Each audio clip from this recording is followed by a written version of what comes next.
Hey friends, VP Mangaka here. Today we're talking about world building. Yes, if you want to make your own story, you know what world building is and you know how challenging it can be. Over the course of my journey publishing books and writing on my manga Ye Olde Treehouse, I've come up with a list of 10 world building tips that have absolutely changed my life as an author, and I hope that they can help you too. So let's jump right into it. The first tip may seem like a bit of an oxymoron for a world building video, but stick with me. First tip is prioritize story over world. World building is undoubtedly a really exciting and creative endeavor, but it should always serve the purpose of enhancing your overall narrative. If you have a captivating story with well-developed characters, those things should really take precedence over all of the little intricacies of the world itself. The world that you wind up building should actually act as somewhat of a vibrant backdrop that supports and enriches the characters that you have and the plot that you've already determined. It's really important to create a detailed setting, particularly when you're writing in fantasy, but you should make sure that every aspect of your world serves the major purpose of pushing the story forward and contributing to the overall themes and emotions that you really want to convey and tell in your story. If you put the story first and the world second, you'll create a really nice balance that will keep readers really engaged and invested, and what I've found is that when you do that, they wind up really falling in love with certain aspects of your world anyway. Basically, for this one, you don't want to get into so much nitty-gritty of your world and world building that you forget ultimately you're supposed to be telling a story. Tip number 2 is a little bit of a hot take, but if you watch some of my previous videos, you know my hot takes are usually lukewarm. But even more important than the story in some cases are the characters. Tip number 2. Your characters are the heart of your story. So we all know that world building is fun and captivating, but it's really important to remember that the true heart of the story lies in the characters with whom the story affects. Well-developed and relatable characters are the ones that your readers will actually connect with. Not only do they drive the narrative forward, but their journey and their growth and their relationships are what readers really find captivating. Even in fantasy settings where the world itself is super awe-inspiring and magical and interesting, a lot of times it's the characters themselves that leave a lasting impact on the readers' hearts and their minds too. Strike a balance between exploring the world via world building, but also developing compelling characters, because ultimately, that world affects those characters. So ensure that your characters are strong. This is a critical part of world building that a lot of people often miss. World building is not just settings, it's also how those characters interact in the settings that you create, and ultimately, they are of the utmost importance. Okay, tip number 3 is me sort of calling myself out a little bit, but I'm pretty sure everyone who's ever world built a story can probably fall into this bucket too. Discover your motivations for why you include what you include in your world. So if you understand the motivations behind why you're including certain elements in your world, it's going to be way more coherent and it's going to be way more immersive. Take some time to actually reflect on why you choose to incorporate certain cultures or new races, why you chose to incorporate certain technologies, what the purpose of your magical system is.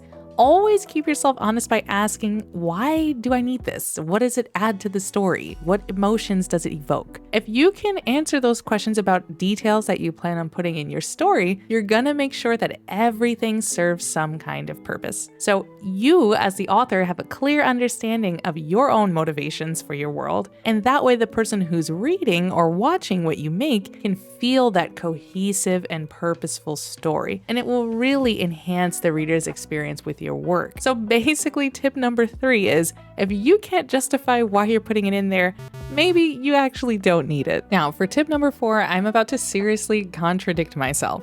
Tip number 4, balance expectations with the things you include in your world. So in the previous tip, I talked about how it's important to have a reason why you're including things, but in this tip, not everything needs a complex backstory. Not every little thing needs a why.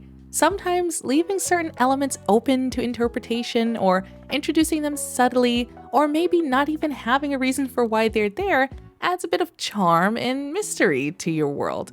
If you provide enough information to give readers understanding without overwhelming them with unnecessary details, then you allow their imaginations to fill in any gaps.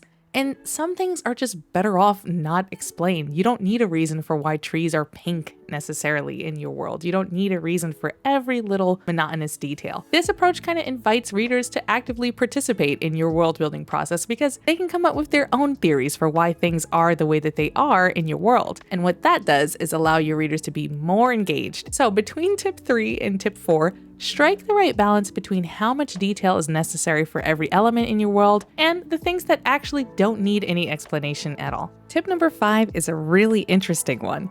It's unveil the underbelly. So we love to display and show the nicest parts of the world that we make. The big cities, the rich royal castles, the fantastic forests. Just as real locations have wonderful things, they also have hidden corners and impoverished neighborhoods and neglected areas. If you can incorporate elements like that into your world, it'll make it more authentic. Take your characters out of the touristy or higher end parts of town and delve into the gritty, less desirable parts. By doing so, you can expose your readers to different areas and different parts of the social strata, and the challenges faced by those who inhabit those marginalized areas. This, to me, is one of the most important tips on this list. Not only does it help your world become more believable and rich, you open yourself up to so many different storyline avenues simply by doing this. Allow your readers to see the full spectrum of experiences in your world and give them a much deeper understanding of the society that you've created. Tip number 6 is a technical one. It has to do with naming. Emphasize familiarity in naming. In world building, the names that you choose play a really important role in creating some kind of sense of familiarity and relatability to your readers. While unique and exotic names can add elements of intrigue, it's really important to be careful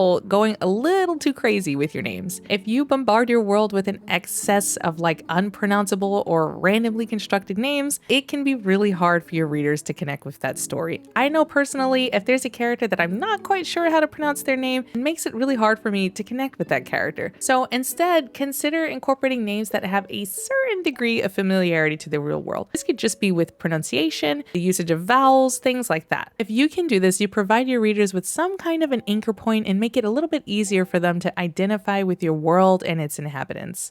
Tip number 7, consistency trumps realism every single time. While realism can be admirable, getting things to make sense in your world like they do on Earth, maintaining consistency within your own world is way more important than that.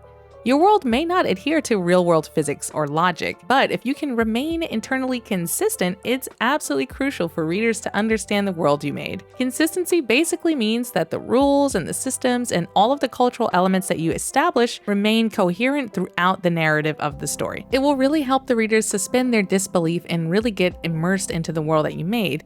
Even in fantasy settings where magical and mythical stuff exists, internal consistency creates some kind of trust between the reader and the author. Strive for a coherent and internally logical world. This doesn't mean it has to conform to what's real, but as long as it's real and sensical in your world, that's what matters. Tip number 8, get rid of the irrelevant details. Just because you like the currency system that you made and maybe even made a stock market system doesn't mean it should be in your world. Anything that's irrelevant to the narrative being pushed forward should be discarded. I know this is a tough one for us world builders because we love the nitty-gritty, but believe me, if it's not relevant to pushing your plot forward, you probably don't need it. Tip number 9, tropes are good actually, and you should use them. They're not a boogie word, they're blueprints for us authors to create coherent and familiar stories that readers will love and attach to. Tip number 10, and the final tip, is to build what you love.